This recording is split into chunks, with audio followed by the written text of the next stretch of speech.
అవునా అమ్మొస్తే ఈ స్పీడ్ సరిపోదు బీట్ మార్చండి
నుంచి కూడా 10 ఓట్లు రావచ్చు, పోవచ్చు, తగ్గచ్చు, ఓడిపోవచ్చు, గెలవచ్చు.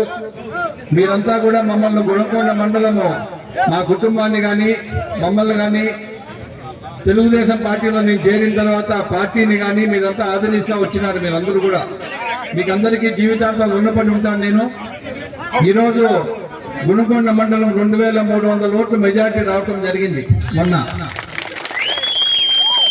మనము గ్రామాల్లో మీదంతా కూడా తరగొండ కావచ్చు, మలిపాడు కావచ్చు, రాసుపల్లి కావచ్చు, కొన్ని గ్రామాలు తగ్గిందచ్చు, కొన్ని గ్రామాలు ఎక్కువ వచ్చిందచ్చు. ఒకటి గుర్తుపెట్టుకోండి, రాజకీయాల్లో మనకు ప్రజలకు సేవ చేయాల్సిన అవసరం ఉంది. మనం కొట్లాడుకునేది కాదు.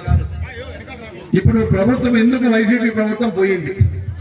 అరాజకాలు, ఇసుక దందా, భూమి దందాలు, తాగే అలవాటు ఉంటే పనికిరాని మద్యం ఇచ్చేది బ్రాందీ షాపుల్లో, అన్ని ఈ పనులు చేసిన దానివల్ల దౌర్జన్యాలు, పోలీసులు పెట్టుకొని అక్రమ కేసు, ఎంఆర్ ఆఫీస్ లో భూ రికార్డులు మార్పు, ఒకరి భూమి ఉంటే ఇంకొకరి భూమి పైన 1B చేసేసేది.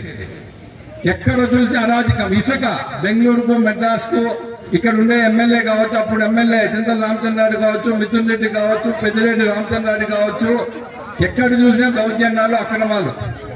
మా పైన కూడా కేసులు పెట్టడం జరిగింది. నా పైన 70 ఏళ్ళుగా మా కుటుంబం పైన ఇంతవరకు కేసు లేదు. దగ్గర నా పైన కేసు పెట్టి 150 మంది మన పీలేరు కాన్స్టిట్యూషన్ పైన కేసులు పెట్టి ఇబ్బంది పెట్టడం జరిగింది. ఈ రోజు ఏమైంది? అధికారం లేదు. ఇప్పుడు పెద్దిరెడ్డి రామచంద్రారెడ్డి ఆయన మిథున్ రెడ్డి ముందుకు పోయే పరిస్థితి లేదు. నెల అయింది,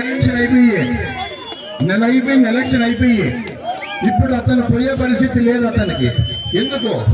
పోలీసు లేరు. ఇప్పుడు ముందు పోలీసుని అడ్డం పెట్టుకొని పనికిరాని పనులు చేసిన దానివల్ల ఈ రోజు ఈ పరిస్థితికి వచ్చింది. ముందు వరకు నెల రోజులు అయితే ఇంతవరకు పోయే పరిస్థితి లేదు. అక్కడ 500 మంది పైన అక్రమ కేసులు పెట్టినారు పొంగునూరులో. ఇక్కడ ఈ చింతల రామచంద్రారెడ్డి ఇంకా ఆయన సంగతి నీకు చెప్పనక్కర్లా. ఆయనకు ఏమీ సంబంధం లేదు. పేరు కొనుకే ఎమ్మెల్యే తప్ప. లోకేష్ గారు మొన్న వాయిల్పాడుకు వచ్చినప్పుడు చెప్పినాడు ఇంకు లేని పెన్ననే. అది పరిస్థితి కాదు. అంటే ఏమీ సంబంధం లేదు. బానిస బతుకు. ఇక్కడ వాయిల్పాడు గౌరవాన్ని తాకట్టు పెట్టి వాళ్ళ పాదాల దగ్గర పెద్దిరెడ్డి రామచంద్రారెడ్డి కాలంలో మొక్కుతాడు ఆయన. అది మన పరిస్థితి. ఈ రోజు ప్రజలు తెలుసుకున్నారు ఇవన్నీ కూడా. ఈ రోజంతా మీరంతా కూడా మాకు ఓట్లేసి తెలుగుదేశం పార్టీకి ఓట్లేసి గెలిపించినారు. ప్రభుత్వం వచ్చింది, చంద్రబాబు నాయుడు గారు ముఖ్యమంత్రి అయినారు. 5 ఏళ్ళు మంచి పాలన ఇద్దాం. మనం మాట చెప్పిన ప్రకారం పెన్షన్లు కూడా మొన్న గ్రామాల్లో మీరే ఇవ్వటం జరిగింది. 7,000 రూపాయలు, 4,000 రూపాయలు. ఒకటి గుర్తు పెట్టుకోండి, రాజకీయాల్లో పదవులు శాశ్వతం కాదు. మనకు అధికారం వచ్చినప్పుడు ఇంకా అన్ని మందికి ఉండాలా, మీది కానీ మేము కానీ. అది గుర్తు పెట్టుకోండి మీరంతా కూడా. ఈ రోజు ఏదో మనకు జరుగుతా ఉందని చెప్పి ఎట్లంటే అట్లా ప్రవర్తించకూడదు. ప్రజలకు ఇబ్బంది రాకూడదు. మనకు ఇబ్బంది పెట్టిన ఎవరిని ఇబ్బంది పెట్టాలంటే ఆలోచిద్దాం. కానీ ప్రజలకు బీదోళ్ళను ఇబ్బంది పెట్టకూడదు. అవన్నీ కూడా గుర్తు పెట్టుకోండి మీరు. గ్రామాల్లో ఏది కానీ మనము వీలైనంత వరకు అందరినీ కలుపుకొని పోదాం. వాళ్ళు చేసిన తప్పు మనం చేయకూడదు.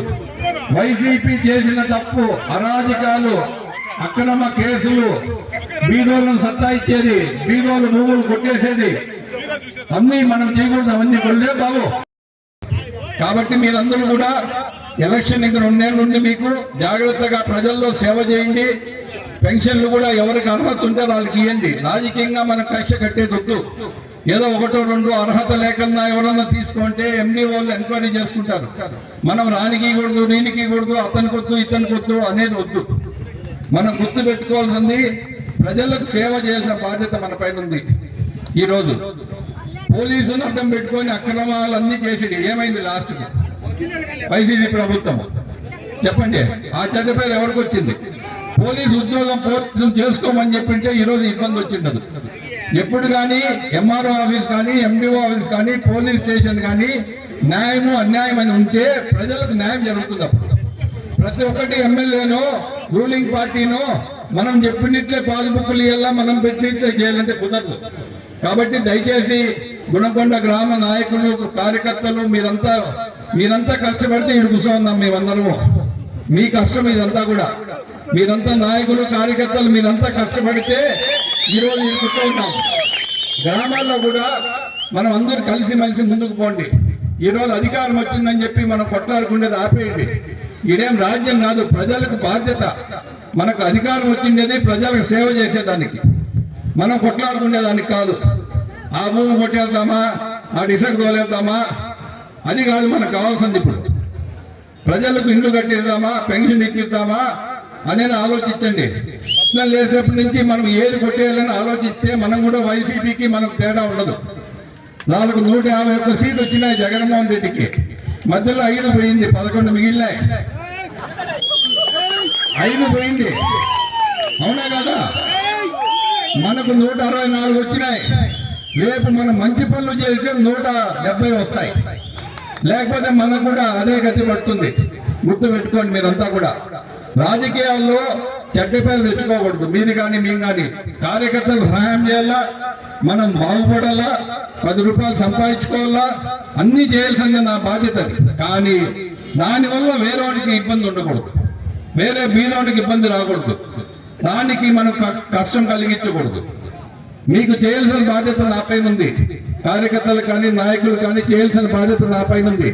కానీ దానివల్ల ఎవరికో ఇబ్బంది రాకూడదు గ్రామాల్లో, గుర్తుపెట్టుకోండి. కాబట్టి దయచేసి గుణకొండ మండలం ఎల్లప్పుడూ రుణపడి ఉంటాను. నేను అన్ని గ్రామాలు ఏదో 4-5 గ్రామాలు తప్ప అన్ని గ్రామాల మెజార్టీ వచ్చింది. దగ్గర 25,000 ఓట్ల మెజార్టీతో మనం గెలసటం జరిగింది. కాబట్టి మీకు జీవితాంతం రుణపడి ఉంటా. నేను 5 ఏళ్ళు గవర్నమెంట్లు కావాలని కోరుకోవాలా.